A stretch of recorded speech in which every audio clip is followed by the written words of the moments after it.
Hello everyone. काल माझ्याकडे एक क्लायंट आले होते.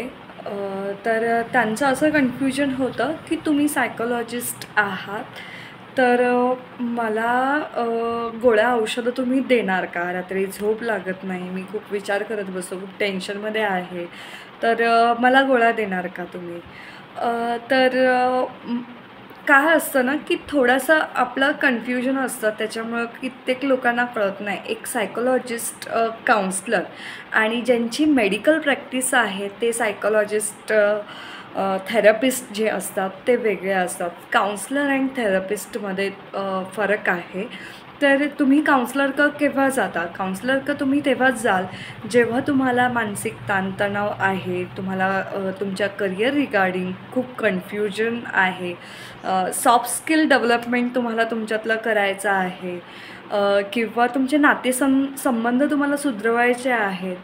तर बऱ्याचशा तुमच्या कामाच्या ठिकाणी, आपण जसं की बोलतो इंडस्ट्रियल काही प्रॉब्लेम्स असतील आणि त्याबद्दल तुम्हाला तुमचं सोल्युशन हवं असेल, तर तुम्ही काउन्सलरकडे जाता. पण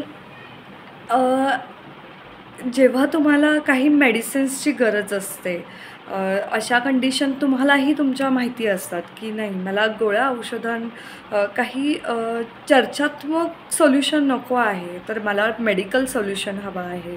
तर मला चर्चात्मक सोल्युशननी माझ्या प्रॉब्लेम्सवर काही मात होणार नाही, तर मला मेडिकल सोल्युशनची गरज आहे. तेव्हा तुम्ही थेरपिस्टकडे जाल. तर सगळेच थेरपिस्ट हे काउन्सलिंग करत नाहीत. कित्येक असे थेरपिस्ट आहेत, त्यांच्याकडे खूप सारे क्लायंट्स असतात, तेव्हा ते सुद्धा काउन्सलर सजेस्ट करत असतात. तर तुम्हाला त्यातही काही कन्फ्युजन असेल, तर तुम्ही काउन्सलरकडे जाऊन योग्य सल्ला घेऊन तुम्ही त्यांच्या थ्रू एखाद्या थेरपिस्टकडे सुद्धा तुम्ही अपॉइंटमेंट घेऊ शकता. तर आशा आहे की तुमची ह्या 2 गोष्टींबाबतची जे काही कन्फ्युजन आहे ते दूर झालं असावं.